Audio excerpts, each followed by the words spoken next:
talk to you all about what's been going on in terms of air quality in and around the lockdown period. I'm going to try and rattle through this in about 10 minutes, which gives you much more opportunity to ask questions afterwards. So as you're all aware, meteorology really drives the air pollution that we experience and breathe on a day-to-day basis. So normally, if you have periods of low wind, that means that the pollutants don't disperse very well and you have poor air quality, and the reverse is true. When you have high winds, the winds tend to disperse the pollution reasonably effectively. So normally you end up with good air quality.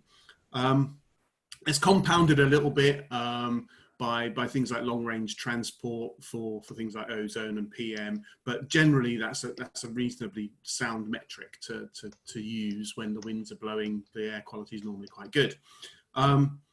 Which means it's really difficult to uncouple meteorology from measurements and try to work out what the real trends are, because the winds change from season to season and from year to year. So it's really hard to compare like for like. And lockdown was a clear example of that. So before lockdown, you can see on the plot here that the winds were predominantly from the south and west and reasonably strong in magnitude for most of the time. And as soon as lockdown happened, the winds changed direction and mainly came from the north and east, and they were much lighter in nature.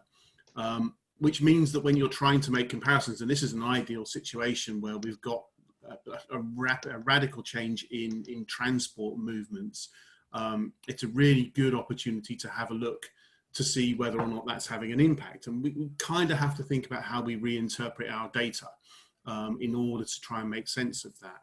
So what we've done at Ricardo is we've had a look at some quite clever ways of looking at data sets to see if you can see what's going on, to see if there are any definite changes in pollution data. So what we've done is we've used this process called cumulative summing, which takes the data from historic measurements and current measurements and takes the weather out of the process.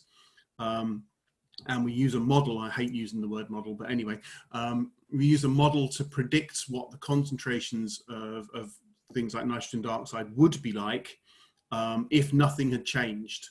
And then we compare that against the actual measured data and subtract one from the other on a daily basis to see whether or not the predicted concentrations are higher or lower than the actual measurements. And then the cumulative part of that is we do that every single day and add whatever the difference is to the difference before, to see if you can see if there's a definite trend in concentrations dropping down. And this plot highlights some of this in quite visual, stark detail. So you can see that as time goes by from March through till May, the concentrations, the predicted concentrations, have a cumulative effect of effectively being lower in measurements than they are in models. And that's worst or best, depending on your point of view. The difference is the largest where you're close to roadside. So you can see in here that Oxford Centre roadside and Glasgow curbside saw the biggest differences from predicted concentrations as time goes by. It doesn't quite work so well when you look at things like rural sites and urban background sites for a whole multitude of reasons. But for roadside sites, the difference is clear, that there's a clear drop in concentrations compared to predicted concentrations as time goes by. So when you look at that in a bar chart kind of process, you can see here that Oxford Centre roadside, which is down towards the bottom end, over the course of the lockdown period, has shown concentrations that are about 60% lower than would have been in a normal kind of business as usual situation, which is what BAU stands for.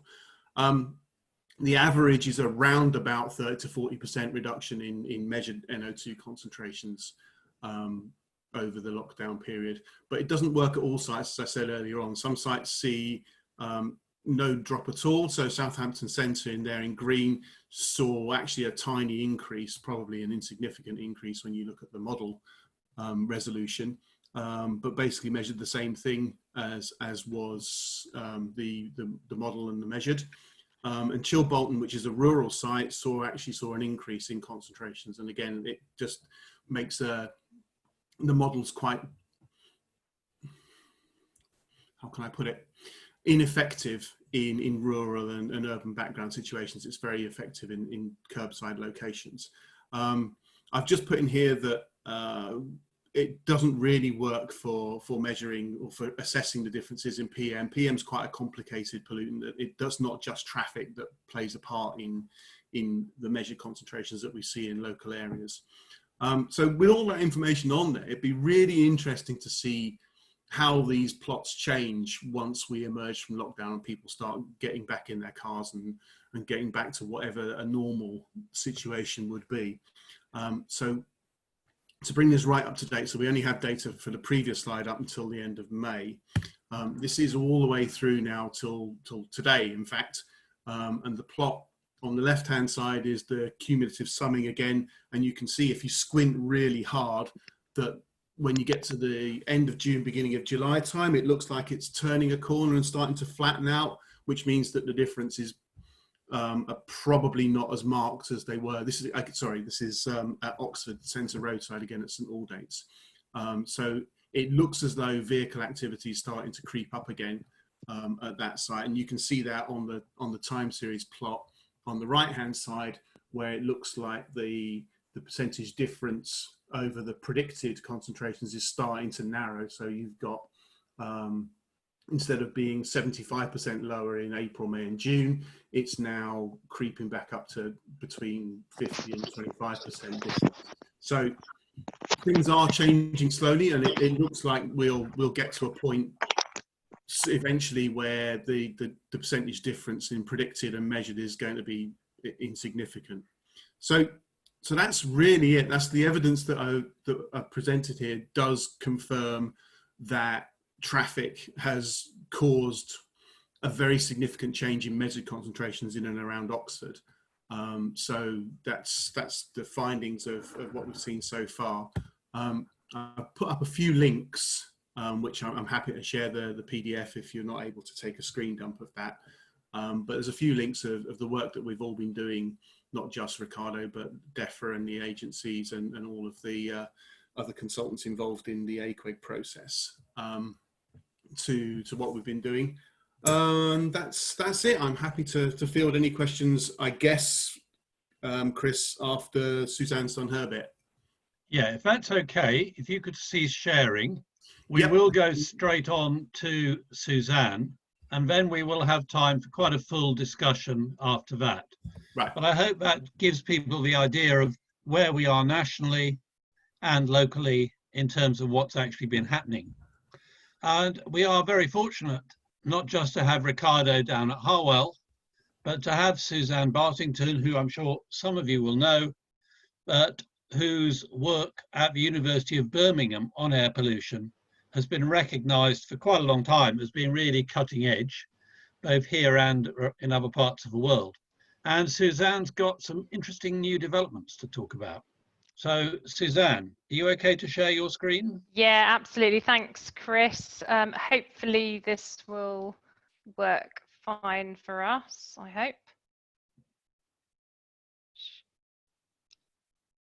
Okay, might help if we're at the start. Can everyone see that okay?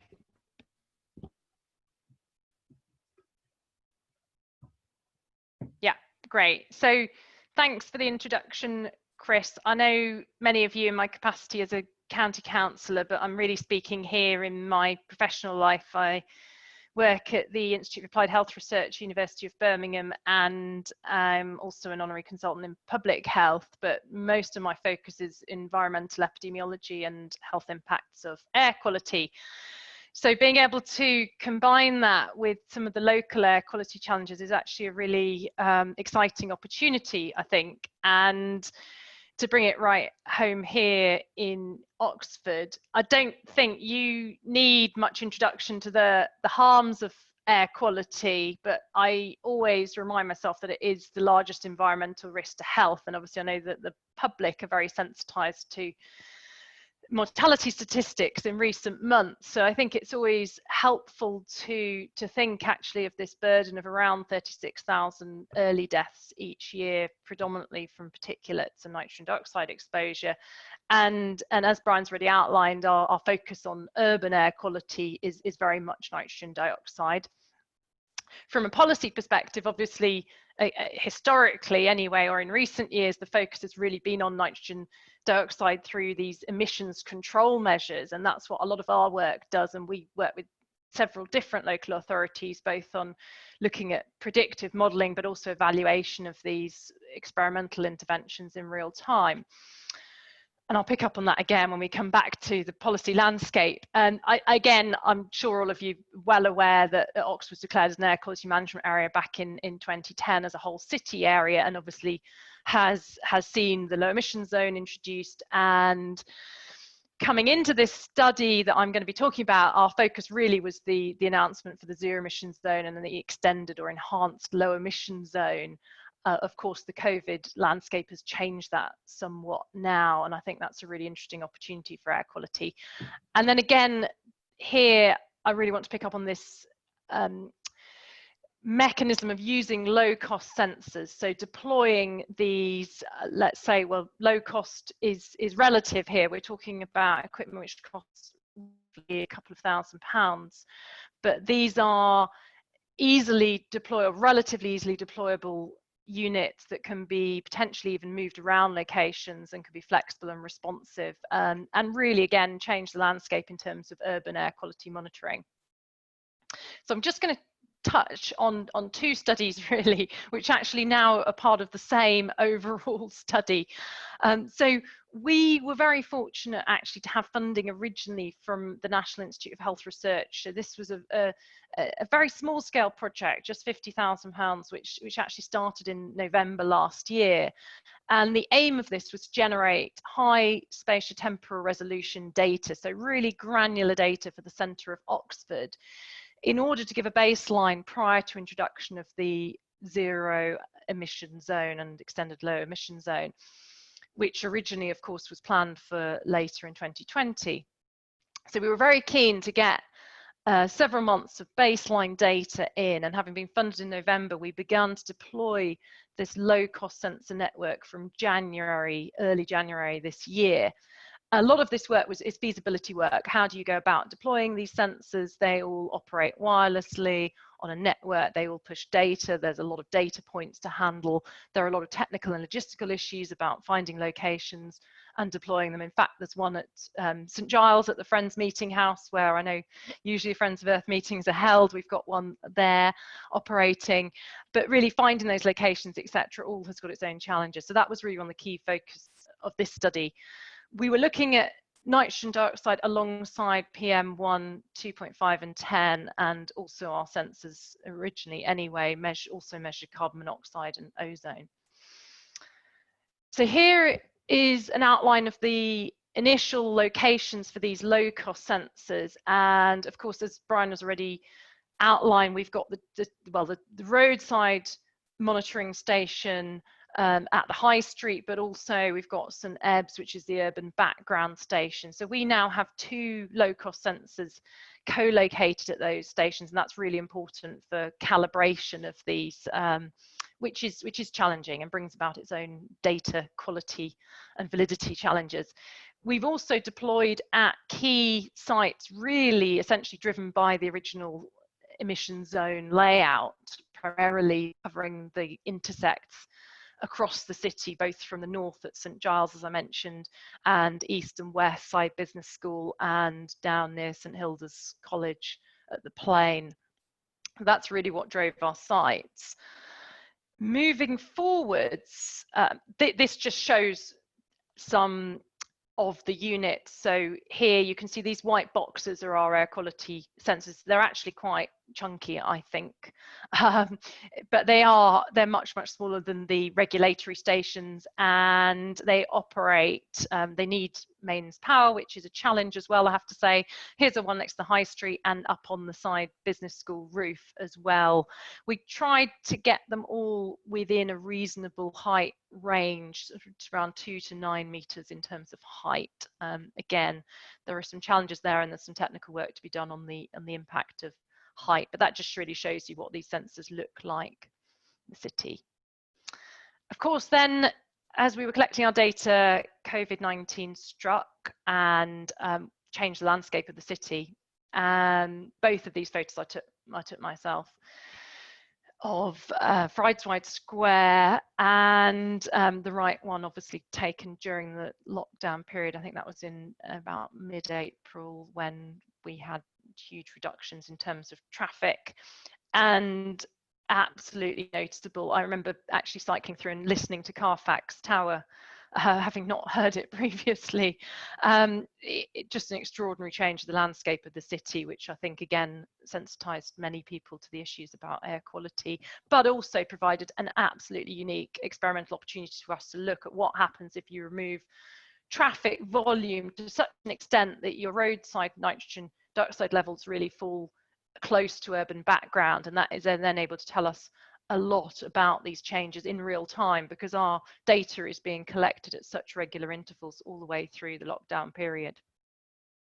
So this is just a summary line graph of traffic reduction. This synthesized the data from the Vivacity roadside detection centres. There's 64 of those sensors throughout the centre of Oxford, and overall it's broadly a 60% reduction. We're actually doing some work looking at the patterns of change between cars and buses and light goods vehicles, pedestrians and cyclists, because obviously there were different patterns at the different city locations. So that's again as an interesting piece of work. But yeah, broadly, and that's actually very consistent with what we saw in Birmingham as well. It was around 60% reduction during April. In terms of our actual data, as I said, we're generating vast quantities of data during this project, and both of my collaborators, Felix Leach in engineering and Tony Bush as well, who is on this call, have been doing a huge amount of work in terms of the data processing and synthesizing this data into something which is actually meaningful. And that involves both the calibration element, it involves adjustment for the drift of these different sensors. They also are very sensitive to environmental circumstances, temperature and humidity changes. So it's a complex landscape, but I think if we, and this is just an output from 3 of those locations, so Jesus College at the top, the Plain in the middle, and Worcester College at the bottom here. The left is nitrogen dioxide levels and the right is particulate matter. And this is really a time series going through from left to right, pre-lockdown through to lockdown starting, which is shaded in the pink area in the background on all of the plots. I mean, you can see here, and I don't want to go into detail of our results at this stage, and we will be publishing these obviously, but you can see there is this broad reduction in terms of nitrogen dioxide levels going into lockdown, with our, as I said, the roadside levels falling very much towards urban background levels. We've got also plotted on here the regulatory monitoring station data. As I said, I'm happy to share this plot so you can look at it more closely, because I think it's not a very easy one to interpret on a single slide. Particulate matter is much more mixed in terms of the picture. As Brian said, there are other regional sources, and again, this is something we saw in our sensor data from Birmingham and other cities where we're undertaking similar projects. And I think really at the moment, all we can say is that there's a lot more work to be done on particulates, and it's very likely, obviously, that a broader range of policy measures are going to be needed. Not just traffic removal as such alone is going to be adequate, let's say, as we need to make incremental gains in terms of improved air quality. But moving on from that, this presented a whole different landscape for us, a natural experimental opportunity So we actually went for an urgency grant to the Natural Environment Research Council for more funding, partly because obviously we wanted to continue with staff having deployed these sensors, but also we wanted to scale it up. And we're very keen as well to add noise quality. I think something that really came out of the lockdown period with people noticing the change in reductions in noise, improved sleep quality, for example. And we know that that's linked to health, which is obviously my own interest as well. So we're very keen to add that, and we really want to be able to utilise this moving forwards, enhance the sensor network, extend it, develop some of the methodological work on the data processing, and really utilise Oxford as a test bed, because it will now essentially become one of the, well, there are many of the core cities have got large low-cost sensor networks, but very few small and medium-sized cities do. So it really extends Oxford, and it provides leverage on the other studies which are being undertaken already in the city. So really pleased to launch our OXARIA 2 study, which just started on the 1st of July for 18 months. And what will we be doing? Well, we're going to be extending very shortly out to additional locations. So we'll have a total of 16 fixed site locations across the city, and this will take it wider than that original green area, because now we're really interested more broadly in these changes in real time, such as, for example, introduction of the bus gates, other experimental opportunities that emerge, more methodological work on the data processing, potentially undertaking some modelling as well, but using that to be able to assess some environmental scenarios. So we'd actually be able to take back to City and County Council what are the air and noise quality parameters around these scenarios. And we want to do a whole set of engagement exercises. So Clean Air Day, which has now moved to the 8th of October this year, usually it's in June. We're keen to run a Facebook Live event to release some of our data and our findings about lockdown period and moving forwards from there. And also hold another future event to coincide with the Oxford Air Quality meeting, which is now scheduled for January 21 as well, where again we're very keen to share more of our results. We do have an ambition to make all of our data available on the website as well, to be available to the public, because I think there is such interest in real-time air quality data. Obviously we still need to undertake some processing to be able to do that and have the right platform available, but that is very much an ambition we have. And I think finally, just to say thank you to the team, really. This isn't obviously just myself, we are a relatively small team, but everyone has been doing a huge amount of work, and I think we're really interested in the scientific element, but I think also the public and policy engagement side. I think there is a real pivotal moment now for transport and air quality policy. We've seen what the city can be like with these changes, so I think it's important to harness that moving forwards. Thank you. Well, thank you very much, Suzanne. It's clear that this is all happening at a very useful time, and I suspect there's quite a few questions. I think we're going to be in a position where we've potentially got a lot of really valuable information, and hopefully that information will drive our transport policy. So we've got some questions in the chat. There's been some discussion already, but I think there's an initial quote, the initial point that I think Carl Valenza's made. Carl, do you want to come in on this point and ask your question? Well, I think Brian's answered it really in the chat. What I was wondering is, could you estimate what effect the lockdown will have over the whole year? Assuming it's sort of the easing will sort of roughly continue like it is, and Brian said that they haven't done it yet, but you have to wait to the end of the year essentially. But I guess if we've had a 60% reduction for 3 months or so, it's not unfeasible to think we might be 20 or 30% down over the whole year. Is that plausible, do you think? Yeah, so the point I was trying to make to you earlier is that the concentrations that are normally in the ambient environment between, say, March and August, September time are normally quite low compared to what happens in the winter time. So it's almost a perfect storm in some ways, in that the concentration drop is not as significant as it would have been if we'd have locked down, say, in January or December time. So it's hard to know exactly, but I think 20% might be realistic in Oxford as an annual mean, but it's best not to nail that anywhere near a flag, and to wait and see what happens at the end of the year. Okay, what has been the question? There's a little bit of jargon issue here. Suzanne and Brian both mentioned PMs, that's particulate matter.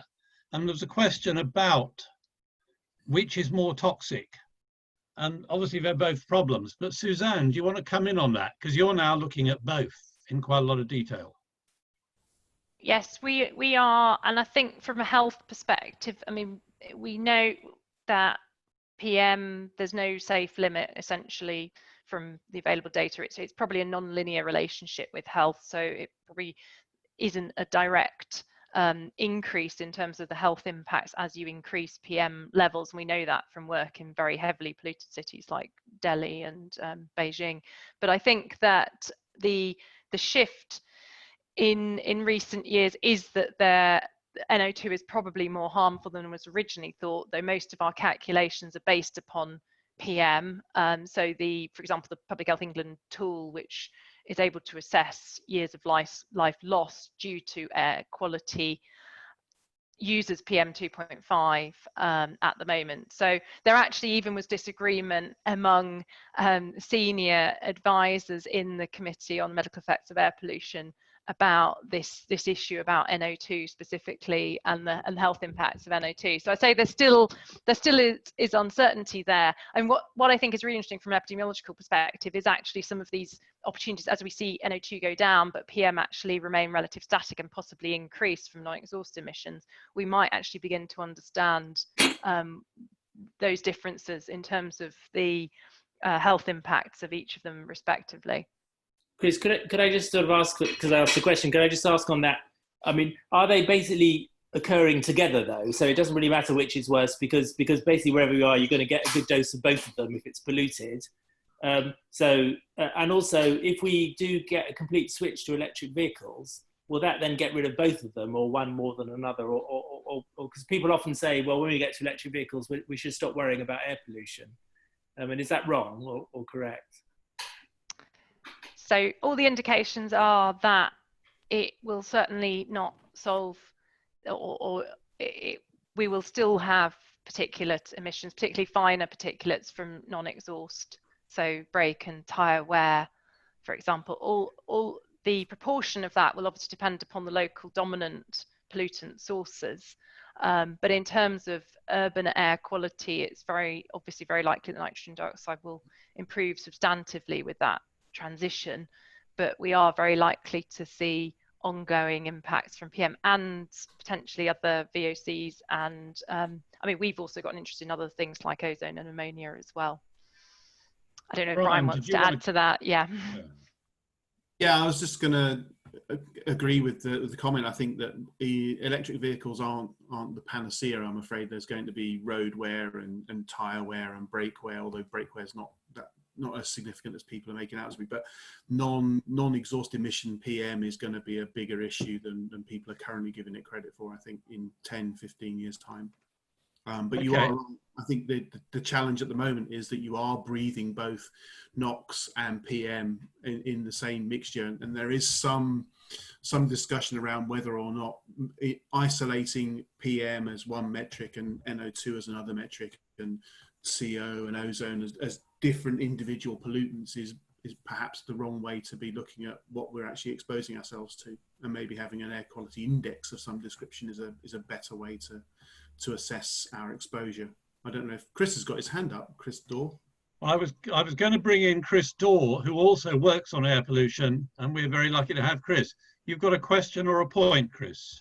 I just wanted to follow up some of the discussion. So thanks to Brian and Suzanne, great presentations. And I know there's a huge amount of work that goes on behind these slides. Pulling out these kind of markers in the data is so difficult. So I just wanted to pick up on the comment made about sort of what will be the overall impact across the whole year. And the situation that we have is that there are now potential things that will operate in different directions. So on the back of the lockdown, will more people cycle and walk because they've realised it's such a delightful way to get around, or will we find people will not take public transport now? And what we've tried to do is look at other examples where we've had these kind of step changes to see whether we can kind of replicate how human behaviour might sort of impact across the coming months and what that means for air pollution. And I think the answer will be is that it will depend enormously on local circumstances, city to city, town to town. And somewhere like Oxford has a real potential to actually try and cement that swing towards walking, cycling. If there are pop-up cycle routes that stay, you kind of sort of get over that threshold that people can then become more content to cycle because the roads are a little bit quieter and they feel a bit safer. In other cities, that's just not an option. And we think actually you may even get a swing further back the other way, more traffic, the rebound may well be quite negative in the long run. So, but it's very difficult to say when you're trying to predict human behavior. Small things can make an enormous difference. But I think there's a real potential here for Oxford. The timing is right, as Chris said at the beginning. And I think the local councillor are really on the ball about this. So fingers crossed. And just to add to that, just to add very briefly, we also have an interest in indoor air quality during lockdown as well. So people spending more time indoors actually is probably likely to have increased their exposure to other sources of PM in the indoor environment. So it's not as entirely as straightforward as ambient air quality having improved. So I think that's why there's some reluctance at the moment to put firm numbers on it. I know it has been done in China, but in terms of the overall net benefit for health, let's say, we understand less about the indoor exposures people have experienced during lockdown. Okay, I've got Brenda Boardman next, I think. Brenda. Thank you, Chris. I'd just like to ask Suzanne and Brian, we have at the moment air quality standards, which I think are based on European standards. And I believe that the World Health Organization proposes higher standards, in other words, less pollution. Where is their research taking them? You mentioned an air quality mix, but where's your research taking you in terms of what our preferred standards would be? Suzanne or Brian? Yeah, I was going to say, I expect Chris is best placed to answer that. Okay, Chris. But yeah, the health-based limits from WHO are different to our legislative landscape at the moment. But of course, that is subject to change with the Environment Bill. But I think Chris is probably best placed to answer that from a policy perspective. Chris, can you advise? I'm not sure I am. I can say a few things, but I'm sure Brian and even Tony, I think, is on the call, have words of wisdom here. So it seems very likely that across Europe, they will eventually adopt these more stringent World Health Organization limits. And it's worth remembering this, actually. Suzanne makes a really good point. We don't just pick these numbers out of the air, just it's kind of like, oh, let's aim for air pollution below this much. It all runs backwards from what is deemed to be an acceptable impact on human health. And that's phenomenally difficult to agree, on, and then work it backwards to what that means in terms of concentrations that we're all exposed to. But there is pretty clearly a strong move over a period of time towards these rather more stringent WHO levels, I think. And it won't be too many years before the European Union adopt those. As I say, others may well have good insight into that. The UK government now find themselves in a rather unique position. I wouldn't say they have a clean slate to work with, but I can tell you from discussions I've had recently, there was a lot of quite open, innovative thinking in UK government saying, well, okay, we don't have to comply with the EU now. What do we want to do? It's like, well, we could kind of approach this in all sorts of different ways we like. I think it would be surprising if they did something that was any weaker than existing EU legislation. And it may be that various other complicated decisions to do with the relationship, ongoing relationship with the EU, requires them to at least have some sort of level playing field in terms of air quality standards. That's where I think things are going, but I'm sure other people have thoughts about this as well. Anyone want to come in on that? Brian? Yeah, come in there. So I'm part of a number of working groups and laboratory workshops that discuss what's going to happen with directives within the European community. And I know that the Commission are considering revising the current directive over the next 2 to 3 years, with a view to looking very seriously at the WHO guidance and trying to implement those. And also, for example, the Scottish Government already adopt a far more stringent approach to regulating concentrations of PM10 and PM2.5. And those of you that know me will know full well that I couldn't possibly go to a meeting without talking about measurement uncertainty. The challenge is going to be making sure that we get sensible measurements that are accurate and harmonized and traceable enough to make sense. And the lower concentrations that people aspire to present their own problems for some of the instrumentation that we're currently using, and that will get worse for low cost sensors. But that's my little hobby horse done. I don't know, Tony. Okay, well, thank you for all of you for the updates there. Some of the questions that are coming up are getting increasingly local, and Fabienne Panier has made the point that we just earlier this week we had the 2019 Air Quality Report published by the City Council. And she points out that a lot of the high levels were associated, or seem to be associated, with stationary traffic and bus stops. She asks, what's your take on this? And any other observations on the fact that we seem to have plateaued out, as the report says? Suzanne or Brian? Brian, do you want to kick off? I can, yeah. The problem with the implementation or the assessment of what the directive means is a challenge for a national context. So the siting regulations are very strict about where you can put monitoring stations in order for them to be representative. So you have to be able to make sure that your monitoring station can be used to imply concentrations where you're not making measurements. So that means that you can't really put them in places where, from a national perspective, you can't put them in places where you've got local influences that disrupt the measurements. So bus stops, complicated road junctions, zebra crossings, all those sorts of things are the sorts of places where you can't make measurements from a national context.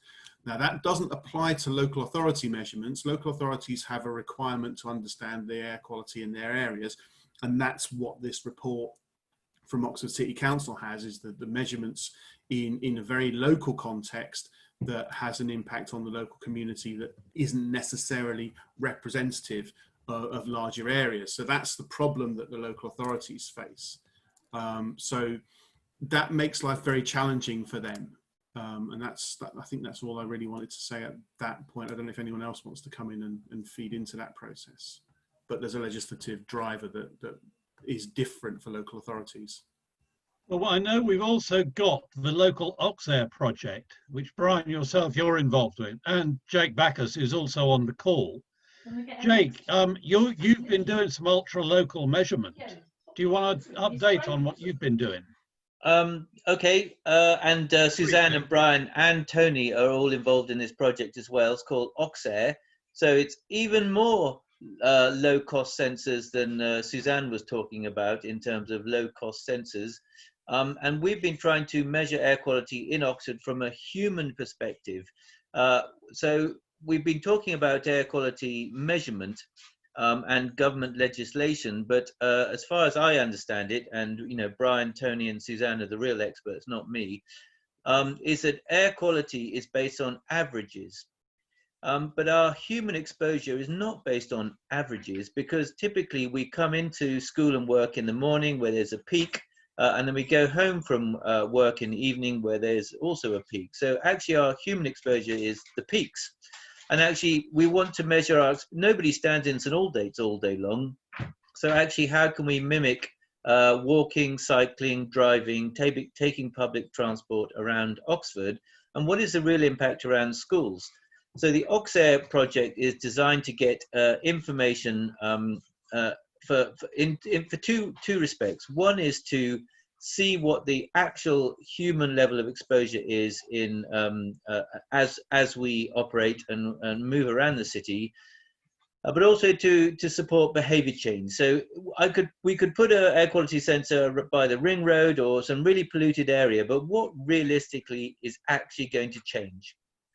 So it seems to be one of our meetings that we had, there were some very, very concerned parents who came to the meeting really worried about air quality and the damage to the health of their children, especially around the schools near to the ring road. And parents who have an emotional engagement and a very strong, concern about the health of their children can really affect change, because we can talk about data and statistics, and the government and the local authorities will say, well, actually, on average, our air quality is getting better. We've got a local transport plan, and we've got a zero emission zone, and they can push any change into the long grass and not actually do very much at all. So okay. The OXAir project has got static sensors around many of the schools around Oxford, and we have portable sensors being carried by Oxford Bus Company have got 7, Oxwash have got 2, and we've since lockdown, since there's obviously been a bit of a challenge for the project, we've put many of our those more reliable sensors. We've got 2 types of sensors in static locations, typically at bicycle shops around Oxford. So the project's now extended to the end of September because of lockdown, and it's early days to give results for this project. The data needs a lot of cleaning, so Tony can talk about that in order to get the granularity of it. Okay, well, I'm going to move us on because we're getting quite a few questions about what do we actually do here. And I was going to invite Sushila, you've put a question, not to our speakers, but to Chris Dorr, who is thankfully in the audience, and Chris's work with EFA has been really good. But I suspect that Suzanne and Brian may also wish to answer. But Sushila, do you want to put your question? Unmute. I shall unmute. Yeah, thank you. Yeah, I wanted to say that you were talking about how World Health Organization guidelines for air quality have been in place and that they're very unlikely to come down post-Brexit. But I've been interested in air quality ever since Oxford first had monitors in the 1990s, and every single year Oxford has breached WHO guidelines for air quality. And although I know that things have been done to bring it down in some areas and in some streets, we still breach the guidelines, so much so that the whole of Oxford became an air quality management area. So why is it positive that nothing might change post us leaving the EU? Because as far as I can see, our government doesn't care about air quality at all. And successive governments haven't addressed it. Okay, there's one for all the panel. But Chris, you were invited to respond. Thanks. It's a really good question. Before I launch into a reply as best as I can, just to clarify that when we talk about the WHO guidelines, these are things that aren't in place yet. It's the WHO thinking that acceptable levels of pollution need to come down, and that means that in a few years' time we might expect that governments will have a bigger problem to tackle, because even if they are able to be compliant with current guidelines, in a few years' time those guidelines will be more difficult, so pollution will have to come down even more.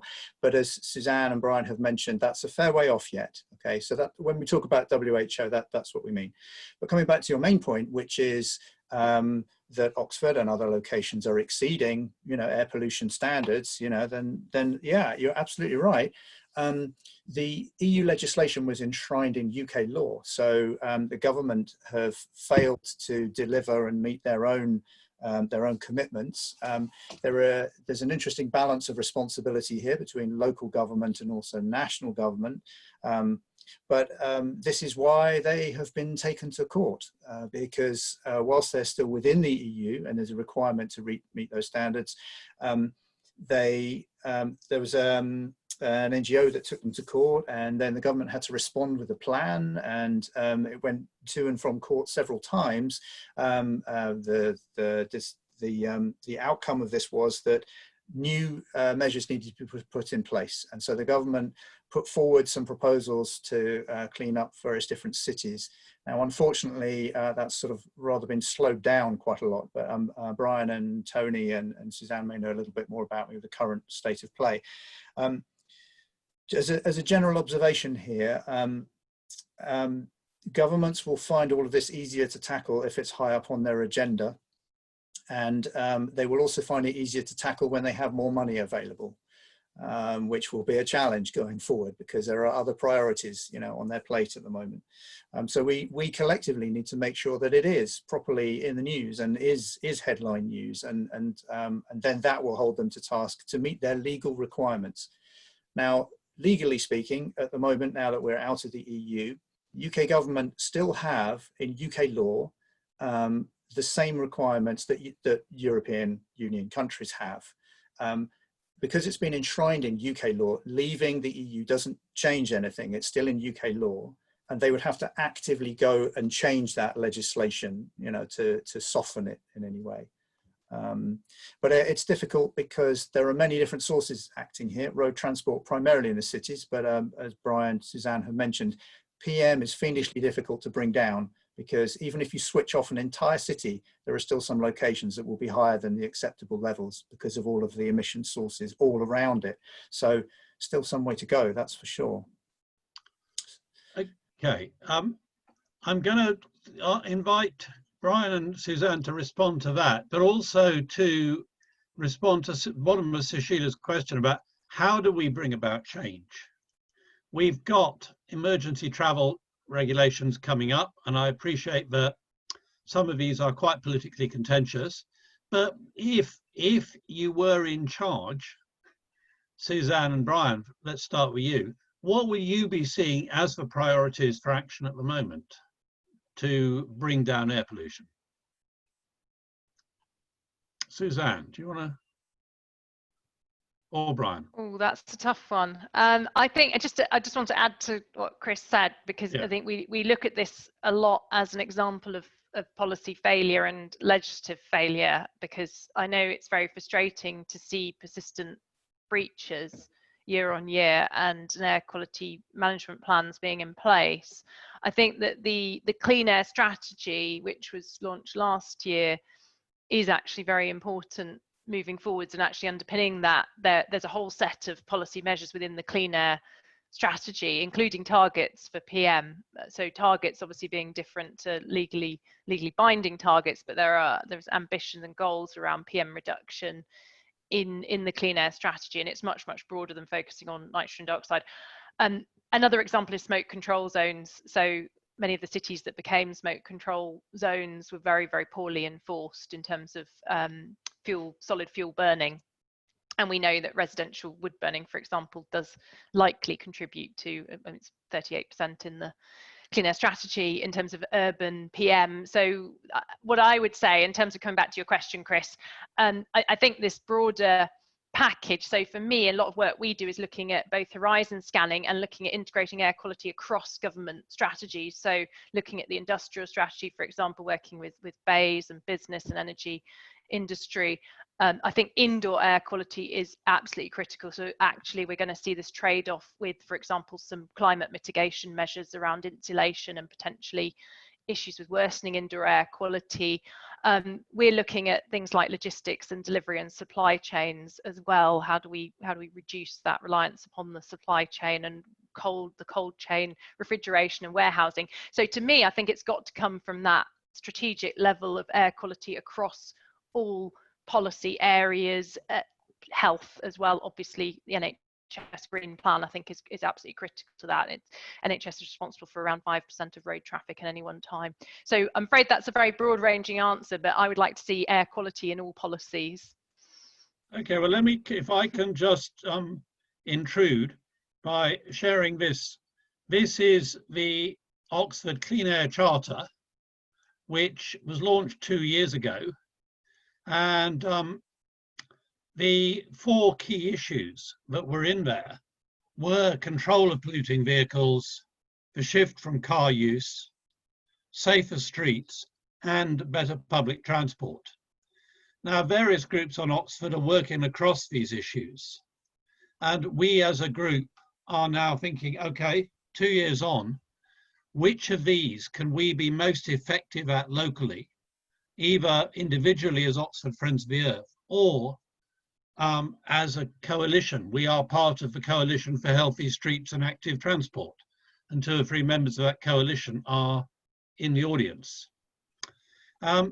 If you were going to focus, Brian or Chris or Suzanne, what would you suggest that local groups in Oxford should be doing?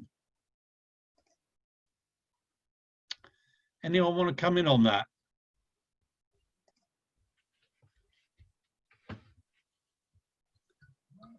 Or is that?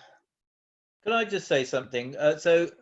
Suzanne's mentioned a whole range of different types of air pollution. So she said she covered it in a very broad perspective, and that was really important. So traffic isn't the only source of pollution, but obviously the Friends of the Earth have mostly focused, I think pretty much all 4 of yours were traffic related, and that they are really important.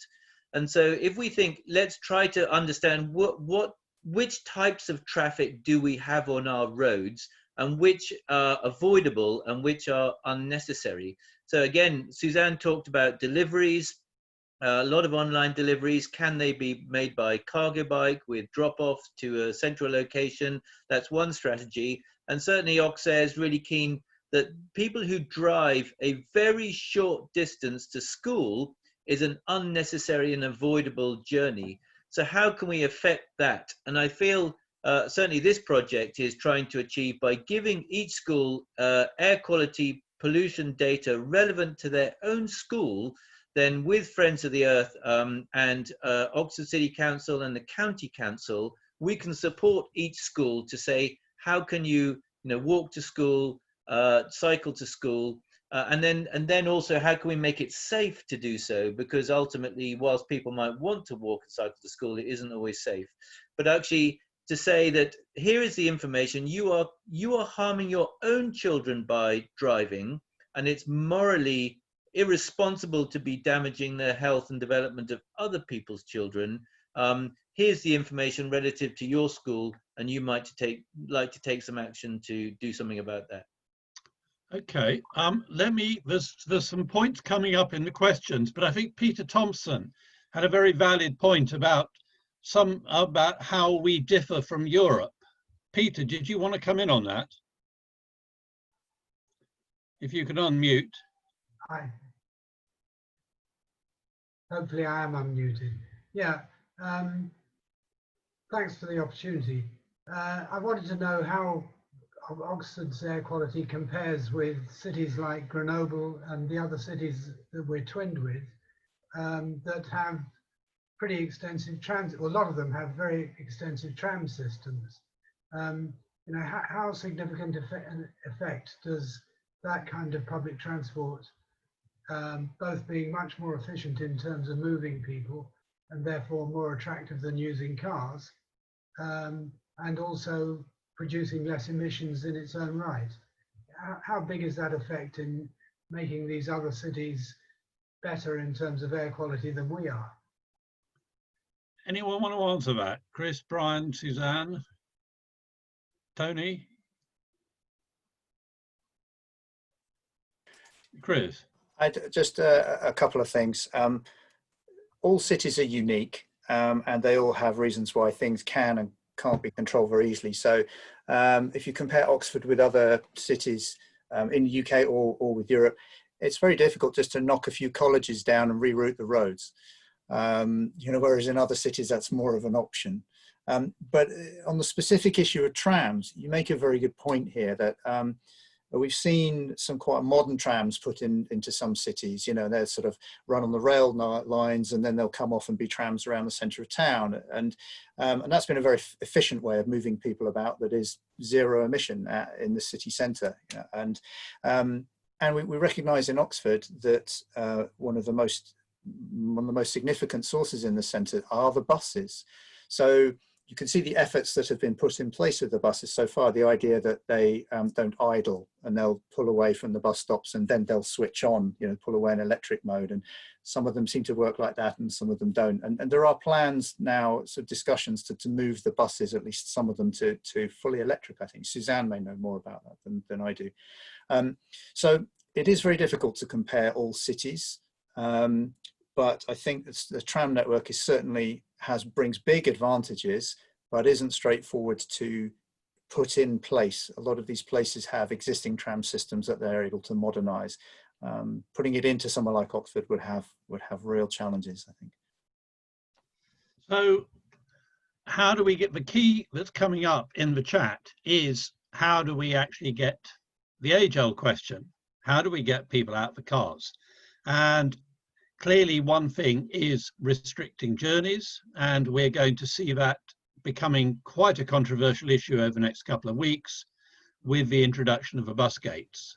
And we're already seeing opposition to that. But the longer term thing of encouraging people to cycle more, and I'm sure Suzanne won't mind if I say you are the county council cycling champion in your spare time. But I know there are other people here who are also actively promoting cycling and walking. We've all talked about this for years. Would any of our panel, which it has grown to, or indeed anyone else actively involved, really want to think, okay, we all know we should be doing it. Suzanne has just pointed out, we've had a big increase in recreational cycling during the lockdown. How do we get this, how do we really nail down this shift from cars to cycling and walking? Because that seems to be fairly central to reducing air pollution. Suzanne, can I? Yeah, I think from a behavioural perspective, it's this issue about, well, need to travel. Firstly, I mean, we've seen such a vast reduction in changes in working practices, I think, during lockdown. And as Chris said, there's this concern that we might get a rebound effect. So as with distancing on public transport and reduced public transport capacity by 90%, that we might actually see an increase in car usage and people going back to their cars in masses, which is a huge concern, obviously, because the predictions show that the volume of cars just can't fit into the city physically if all public transport users change to that mode. I think that this behavioural window of opportunity, I mean, we talk a lot in public health about capability, opportunity and motivation. Obviously, a lot of people during lockdown had that opportunity, and also I think they had that motivation because of the framework around exercise as well, and we saw that. We're looking at actually the Strava data for Oxfordshire at the moment. It is biased, but we can adjust for that, and it's around 3 to 4 times increase in recreational cycling trips, with a slight reduction obviously in commuting trips. But it's how to shift that and how to lock it in to utility cycling, I think, is absolutely critical. E-bikes, we're always talking about, was it 1.3 million bikes were sold during April, I think, compared to 20,000 cars. I mean, that is quite extraordinary, I think, in terms of uptake. But it's locking that in, and I think it comes back to this issue that it's got to be all the way down at every single level. I keep saying we need a big national campaign, the same way as we had for Stay at Home, Protect the NHS and Save Lives. We need that now for active travel, because it does save lives. Can I just come in on that briefly? Jamie Hartzell has asked a question about what was promoted a few years ago as being one of the big answers, personal travel plans. And the question is, do they work? I could say something briefly on that, because we're doing a piece of work actually with another county council on their personalised travel plans, and there is evidence that they are effective.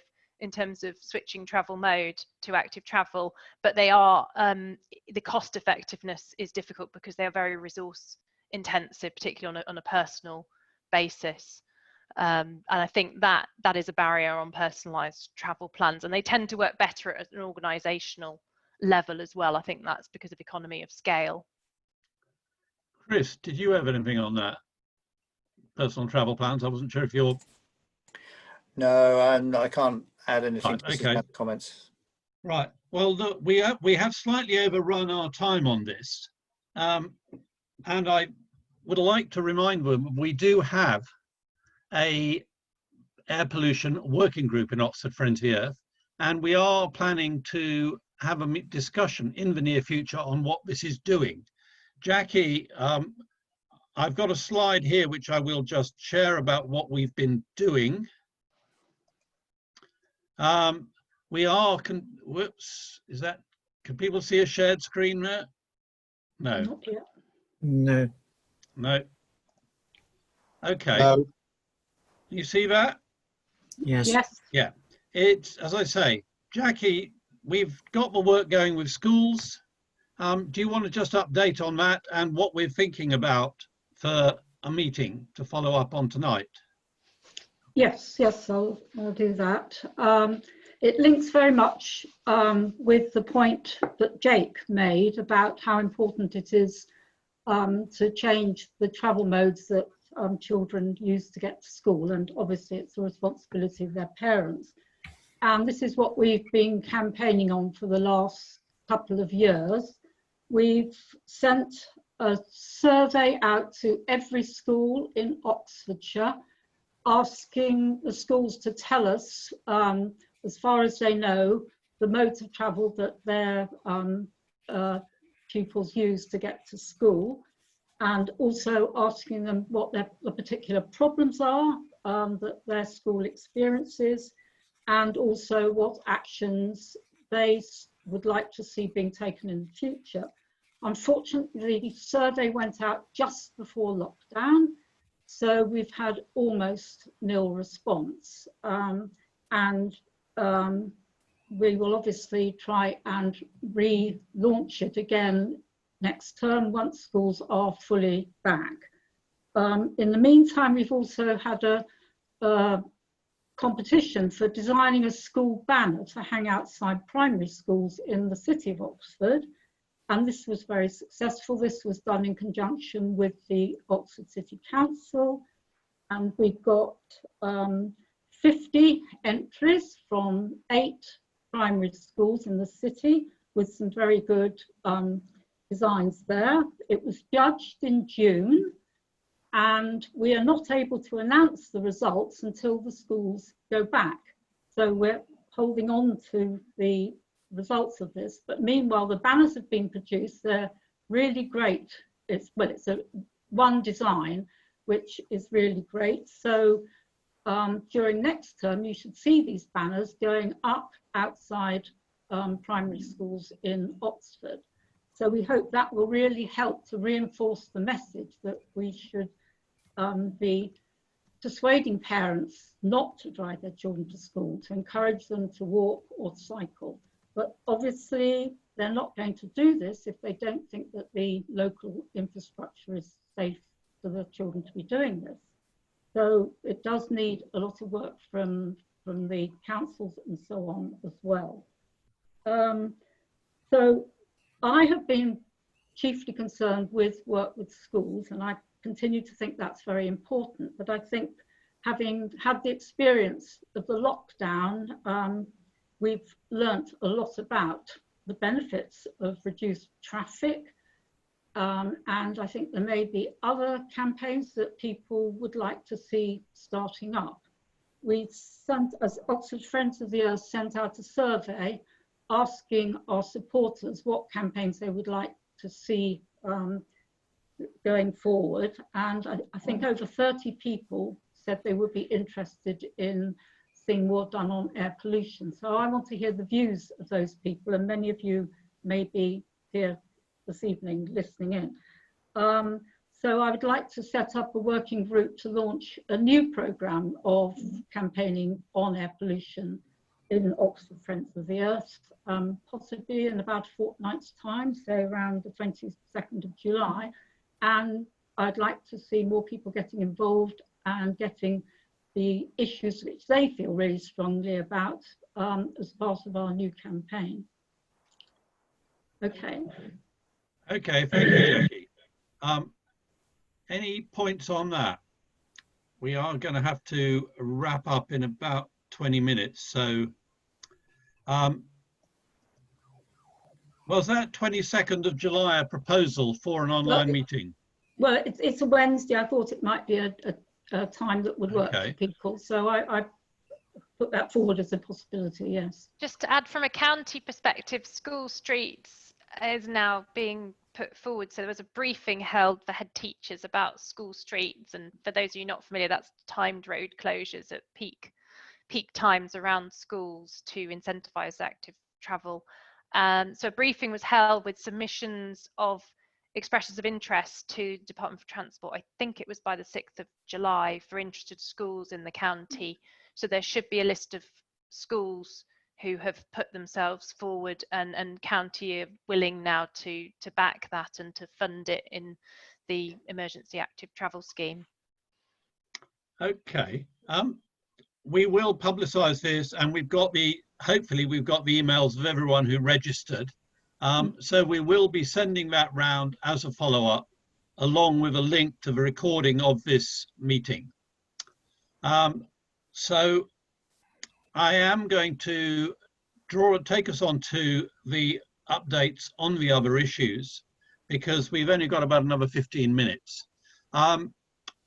We can't applaud Suzanne and Brian, but we can say thank you and maybe wave our hands. I'd also like to thank Chris Dorr for stepping up as well. Chris has done some excellent work on air pollution, and it's been really helpful having you here tonight. Many, many thanks, Chris, but many thanks also Suzanne and Brian. I hope people feel a bit more confident about understanding what's going on here, and that we can take this forward. Thank you, everybody. Thank you.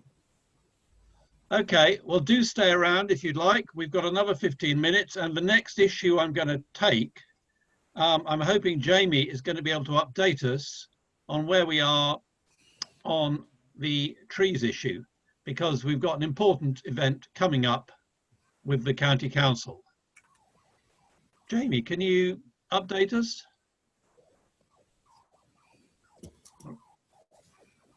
Or has Jamie disappeared? Jamie's here. Right. He's just struggling with the technology. Well, we can hear you. Yeah, no, I know. I can't get my video on. Okay. So Suzanne is also here. So the exciting update, there I am, is that we hope, well, the motion to explore doubling of tree cover in the county is on the County Council's agenda for next Tuesday. We're not entirely confident that they'll get as far as debating it, because it's item 21. And there's quite a controversial motion to delay the election for a year, which I imagine will stimulate quite a lot of debate. But if that does get debated, we've had quite a big push on the petition. So do encourage anyone to sign the petition by tomorrow night. We're aiming to get to 2,000 signatories. On the face of it, we're way above that, but some of those are duplicate signatories. But I think we might be quite close now to 2,000 signatories, which is quite exciting. They're coming in at about the rate of 5 or 6 an hour at the moment. And then if that's passed, which I don't know, Suzanne, you might have a view, but I'd be fairly optimistic that it would go through. You would know better if you have the support of the party, but I know quite a lot of the Lib Dem and Labour would support it too. So when we actually had this in Harwell District Council, it actually went through unanimously. Not one single person voted against it. So I would be quite surprised if we didn't get that through. And then that gives us quite some leverage then to push for the development of a proper tree strategy and to explore a doubling. And we're still developing the mapping process, and that's going very well, and we'll start soon, which is to create a tree opportunity map. So we've already got the answer for the council on a plate there about how they're going to develop this strategy and move forward, because we're doing all the work for them. Very nice of us, really, but these are hard times.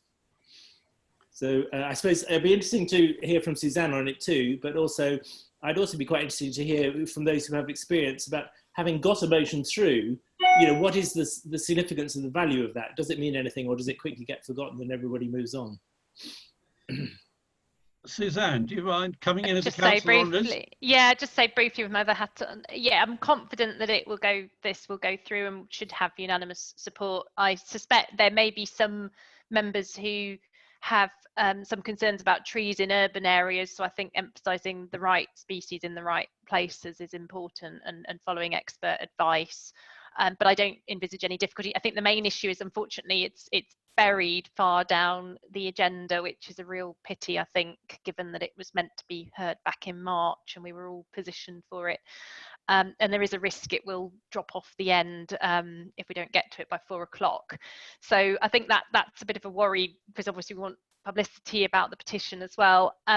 In terms of offering support and strategy post motion, and that's a real issue, and we want to get the delivery strategy in place for motions, because I worry that sometimes they go through and then things don't change. So I think once it does go through, I think we need to ask for a clear document that outlines the strategy.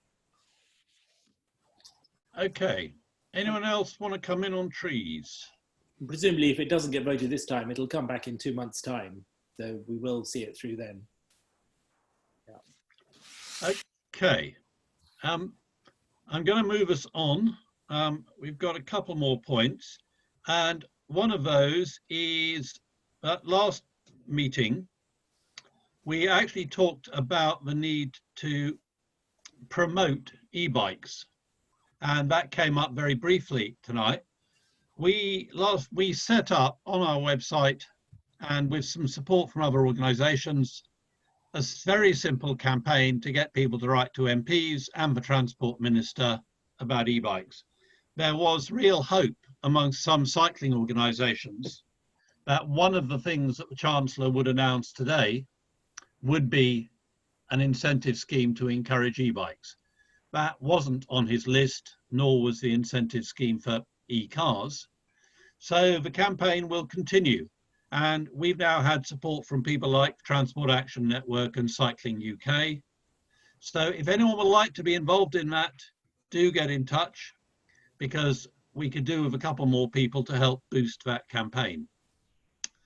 But moving right along, the other work we've been doing in the last month has been our work on zero carbon homes.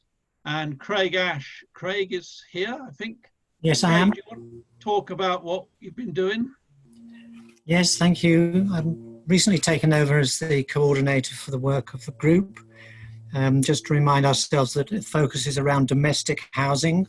About 100,000 new houses are planned for the Oxfordshire area over the next decade, and our view clearly is that those must be zero carbon houses, otherwise they'd end up themselves needing retrofitting in the future. So our objective is to help the construction industry in Oxfordshire as a whole to work collaboratively to build the zero carbon homes. We've got 3 work strands running.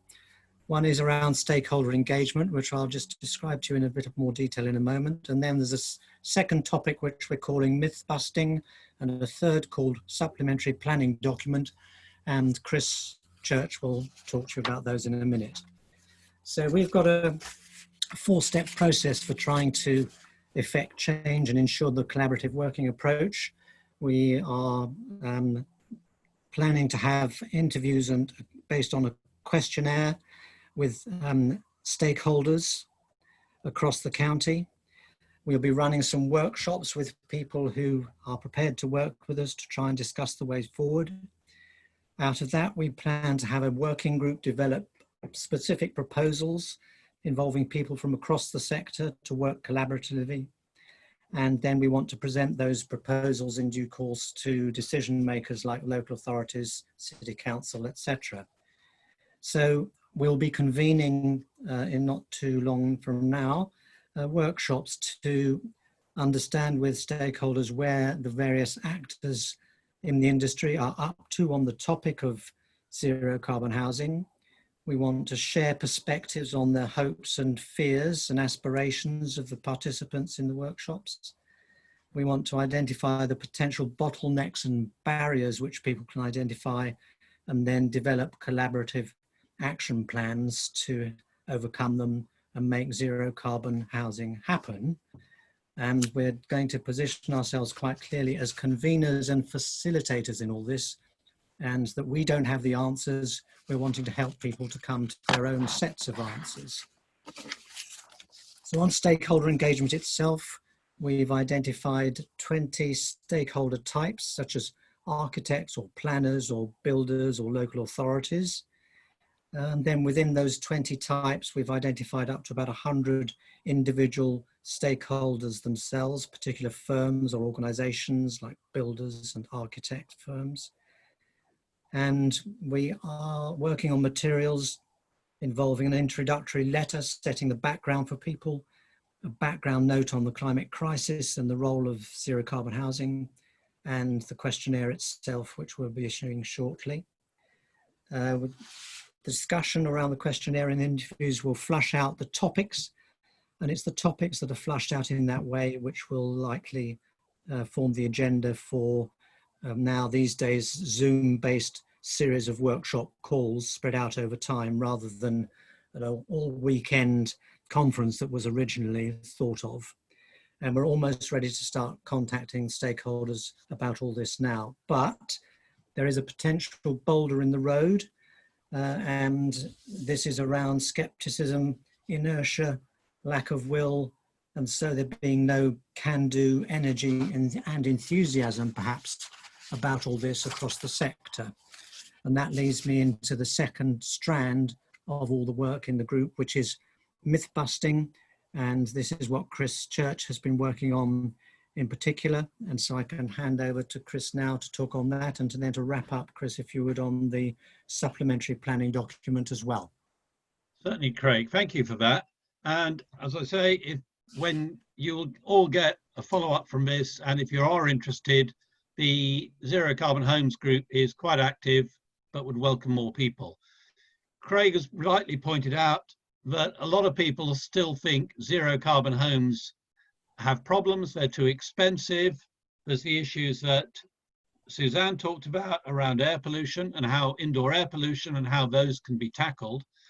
But there's some real questions, but there's also a few myths. So we are working to produce a briefing on that to go to all councillors, because we are seeing more and more proposals for ultra low or zero carbon homes coming in.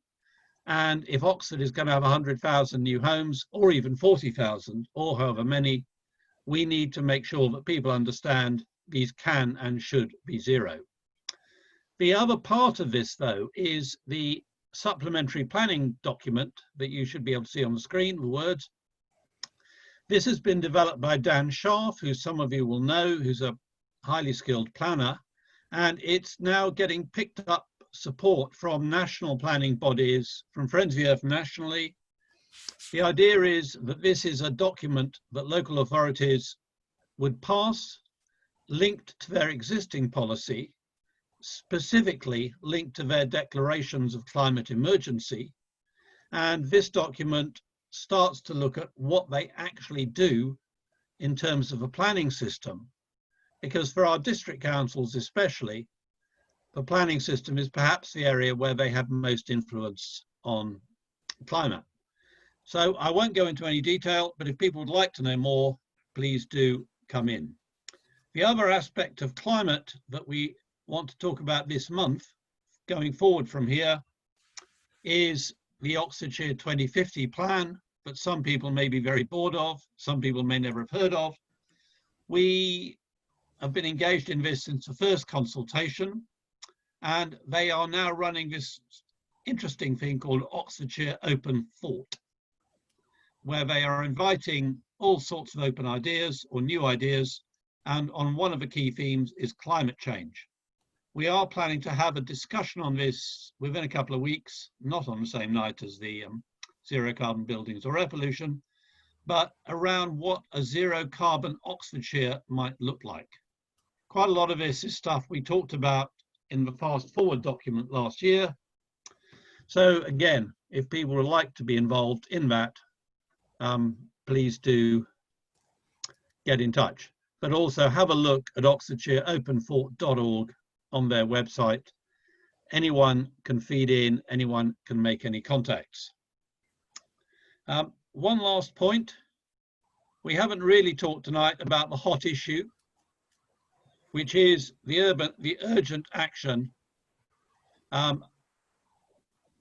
Bus gates have been touched on 2 or 3 times tonight, the control on transport, and it appears that quite a lot of people are getting worried. There's a lot of opposition emerging, and a lot of people made noises about this before they were agreed. Now they're coming in, and county councillors and city councillors are worried that these could be quite unpopular measures.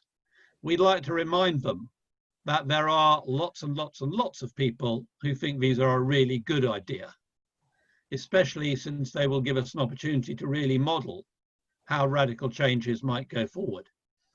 So if people aren't doing anything else, next 10 minutes, email your county councillor. There's information about how to do that on our latest mailing, but I'm sure a lot of you know how to do that anyway. So I'm going to hand over back to Fiona for any other business, but if anyone's got any comments or questions on that. Yeah, Chris? Yeah. You modestly didn't mention your TV appearance tonight on that the bus gate point. Well, I didn't, no. It may be shown again later. Yes, there will be. There's likely to be a short item on the BBC South News, which will highlight the fact that people are stepping up to oppose these bus gates. And some of you may have seen this emerging on social media. And we have stepped forward and say, yeah, actually, we think these are an important way forward. So we've all got to get out there and make the case. The bus gate plan as it stands may not be perfect, but if this doesn't happen, if certain councillors lose their bottle and say, well, actually, maybe this wasn't such a good idea, and it doesn't happen or is pulled after 3 months, then a lot of the new ideas that we're developing on transport are going to really struggle to go forward. We have to stay with this, and I think we have to push for it. Anyone want to add anything on that? Yeah, I will. I think key to really seeing how effective this strategy is the monitoring piece. And having the data around it, the data before the bus gates get implemented, but I think the robust monitoring not only in those locations but at other key locations around the city to really measure how potentially effective that particular strategy is, and I'm sure that will probably raise a whole bunch of other things that may give us some further food for thought in really tackling these issues. There's the congestion issue, there's obviously the air pollution issue, so we need to experiment and we need to try, and I think we need to be very open to these things. Jamie. Ian Hudspeth is doing a Q&A on BBC Radio tomorrow, and I've been invited to participate. So I'm wondering, what might be a good question. Maybe I could ask him, is he likely to lose courage in the face of opposition to the bus gates, or will he drive on through? That might be. Has anyone got ideas for a good question to put? I've probably got 2 questions actually, one on low traffic neighbourhoods and one on trees, but generally on climate. But I'm quite keen to push on the bus gate issue and the low traffic neighbourhoods issue. Jamie, try and ask a question for which try and ask a question that he's got to answer yes to, not no. Exactly. Well, I thought the carriage question might fit that bill actually, because he can't really say no, I don't have the courage to push it through, can he? He might. Jamie, hello, Yeah. Igor here. Do you have a specific brief to interview him? Is it just about bus gates, or? I think it's a public Q&A, but they've just asked various people to ask questions, and I'm on their list. So what time is that? 9:20, they're ringing me up. Right. In the morning, I guess. Yeah. Yes, in the morning. Yeah. Okay. Yeah. If I have any ideas, I'll email them to you. Yeah, I'm looking for bomb-proof questions, as Brandon suggests. Not wriggle room questions. Okay, understood. Okay, Thank Suzanne. You. Just to say, Suzanne, you might have a question or two to ask. Yeah, I didn't know that was on, so thanks. I'll listen in actually to that, Jamie. Thank you.